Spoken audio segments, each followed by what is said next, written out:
I want to share something with you that took me a lifetime of investing, 20 over years, and I'm still learning, to hope you walk away with a story that you can generate life-changing investment returns for your own financial independence, for your own betterment. And I have, my book publisher that I made, literally 8 years ago, that nudged me into this direction to write this story about the Malaysian Multibaggers. So this will be part one of a continuing series about a book that I've authored called the Malaysian Multibaggers that should be out in Q1 2026.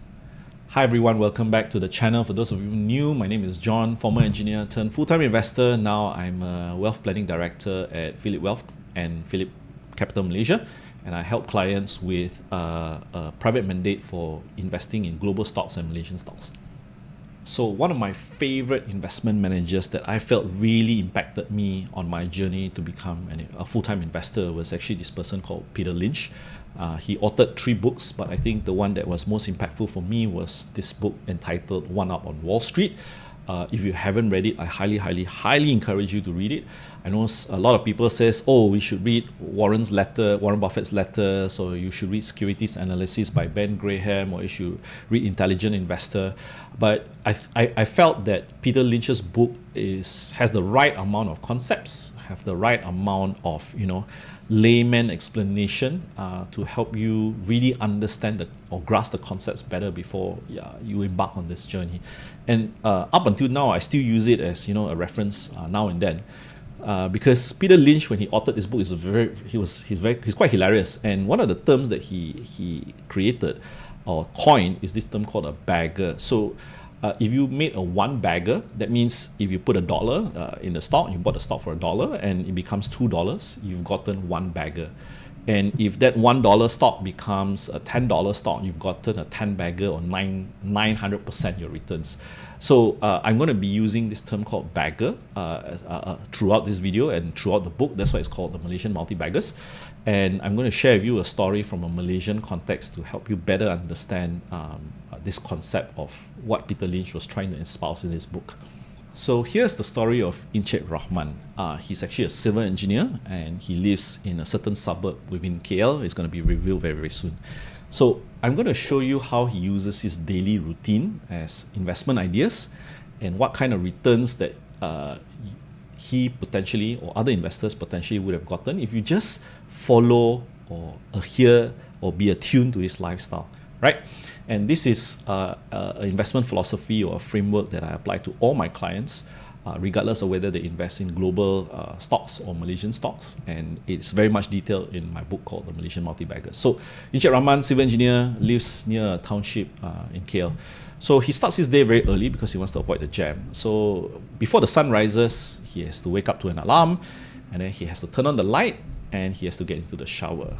And for him to have that kind of utilities, there's a lot of companies in Malaysia that have either almost a monopolistic or oligopolistic kind of supply to operating these utility companies.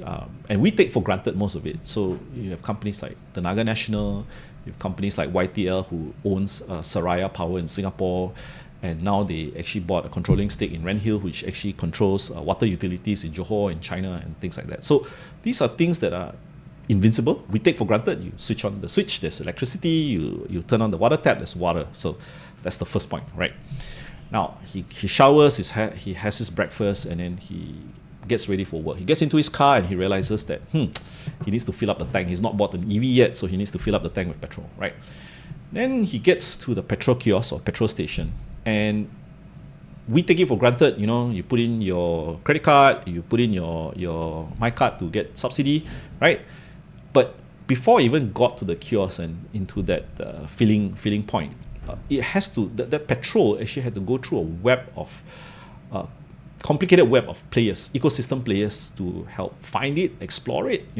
Either in the middle of the ocean, very deep in the middle of the ocean, and then it needs to be transported, it needs to be stored, then it has to be refined, because what you use for cooking gas, what you use for your car, what you use for aviation fuel, what you use for making the roads, bitumen tar, all that has to go through a refinery process. So all this entire infrastructure ecosystem is very much invisible to us. We only know the point of where we purchase it, which is either a gas tank or whether it's a petrol kiosk. And all these players ensure the steady stream of refined petroleum products, right, end to end. And if you look deep enough, there's certain profitable, long-term competitive businesses within this infrastructure, because it's a need. They need to replenish this particular supply constantly. There's always constant demand for it. Now, I know people, proponents of EV will say, oh, oil and gas will be gone over the next 5 years, 10 years. To them, I'm a detractor. I believe the industry will survive at least 50 years from now, because a lot of other things, apart from just your cars, your automotive, all your plastics, all your consumable material, even petroleum jelly, if you have dry skin and you need to put moisturizers on that, a lot of it contains petroleum products, which I think a lot of people take for granted and just hear the headline narratives and it's going to be gone. I highly doubt so. People say solar power is going to take over the world. I highly doubt solar. A lot of power generation around the world is either still coal-fired, petroleum or gas-fired. So, yeah, okay. So back to Encik Rahmat. So he fills it up, right? Then he arrives at the construction site where he's actually working. And on that particular day, the building facade infrastructure, they have to put in aluminium framing. And the supplier, one of the largest aluminium smelters in Southeast Asia, is actually a Malaysian-based company that's supplying Encik Rahman's development company to actually build this building. So in any country, especially a developing country like Malaysia, where there's ongoing property development, construction, infrastructure works, there is a constant need or constant demand for raw materials, be it aluminium, be it copper. As long as there's property development, as long as there is infrastructure development, there's a constant need for all these commodities. And if you're an aluminium smelter and you are one of the lowest cost producers within this region with green energy to boot, then I think you're in a very good position to enjoy the ride because of this growth, because of the demand of your product. So yeah, so that's the next. So then suddenly his phone buzzes and he receives a message on WhatsApp. But before all that can happen, there has to be an infrastructure of cellular towers, telecommunication equipment, and a communication chip on the phone to allow that WhatsApp message to come through. And believe it or not, a majority of these communication chips, or what we call modem or radio frequency chips, are actually manufactured in Malaysia by an outsourced semiconductor assembly and test company that used to be part of the Malaysian index, right? It's fallen off the index, but yeah, I mean, it was there, so kudos to them, right? Ironically, apart from just the manufacturing process also requires certain tests to be run on this manufactured component. And the tester that is actually assembled to test this equipment, there's a few powerhouses in Penang, right? And even in Malacca that actually builds these testers to test the chips that go into the phone and test the pre-assembled or pre-finished phone before it goes for a final assembly, and they put in the casing and they put in the screens, right? So Malaysia is, healthily growing or scaling the semiconductor industry, and the ecosystem is very much alive and thriving. And you'll be surprised that a lot of these companies have generated 10, 20, 50, even 100 times shareholder returns. And it's all, within the West Malaysian coast of Peninsular Malaysia, right? And here's the best part. While the margins are a little bit tighter, a little bit less compared to the higher end of the value chain, there's still a very important part. The companies or the factories that do the final assembly of a lot of these phone equipment, electronic equipment, they are among some of the largest in the world, actually, the top 50, top 20 in the world. So Malaysia has a very much thriving, scaling, growing semiconductor E&E ecosystem in Malaysia. So just imagine my story from one phone, right?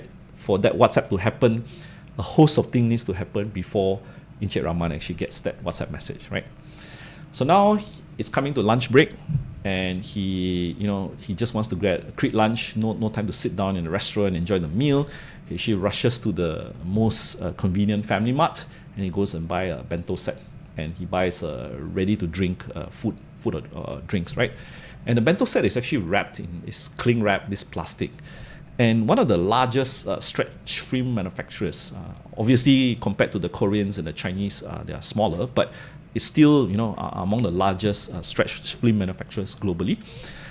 Is actually a company that were originally originated from Malacca, and today they're one of the largest. And they provide anything from garbage plastic bags to cling wraps to food wrappers and things like that, right? So the day is gone, the day is ending, and on his way home, Encik Rahman remembers the message that he got from his wife that he needs to stop by a pharmaceutical shop to actually buy cough medicine for his kids, for his daughter actually. And Malaysia has achieved independence for more than 50 years, and what they are trying to, a lot of generic drug manufacturers have actually mushroomed within Malaysia, and they actually manufacture this cough medicine locally, so they don't have to pay for high patent costs for the original drug manufacturers, people like Pfizer, people like GlaxoSmithKline, and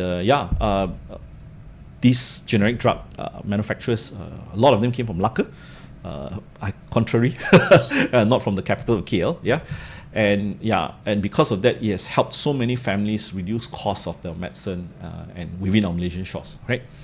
So after buying that cough medicine, he gets home in time for dinner, but his wife is just too tired and she doesn't want to cook. And thankfully, they live in a suburb that is very much a thriving township, which is actually Sunway, right? He lives within the Sunway township, and because it was so convenient, they just go over to Sunway Pyramid and order dinner in one of the restaurants within that township. So why people want to live or like to live in townships is because everything is self-contained. There's a hospital, there's a university, there's a mall, there's even convenience stores there, and this is where good townships, well planned out, well executed townships actually benefit a lot of cities around Malaysia, and the owners or the businesses that build these townships are actually listed. And if you were receptive or you were very attentive to this trend, and you have actually bought ownership of this stock, and you have probably made a pretty penny out of it, right? So the long to short of this entire story that I'm sharing, and obviously more of it will come in parts 2, 3, 4, or if you want even more detail, then it will be in a book, is really an investing philosophy that I've been practicing over the past 20 years. It has, very, very grateful. It has netted me a few multi-baggers. Obviously, I've made mistakes along the way, but it's obviously netted me a few multi-baggers in my own portfolio, in my client's portfolio, either in their local stocks or in their global stocks. But the caveat is really this: it requires patience. It requires a lot of due diligence work, and it's a very strong desire to be willing to be different from a typical financial product. Most funds would either hug the index, buy large cap Malaysian companies, and you have to be different. You have to be a contrarian to really kind of enjoy this kind of returns. There are some who would debate with me and says, "Oh, okay, I can trade. I time the market. Kudos to you. I don't have that kind of skill." And I believe that most Malaysians don't have the time, the resource, and the skill sets to be able to trade their way into financial independence. And if this philosophy is really aligned with you, let's have a chat. I look forward to hearing your feedback on whether this is something that is likely to help you grow your wealth and financial independence. I look forward to seeing you in the next video. And if you do want to reach out to me, just email me or hit me in a direct message in the comments below.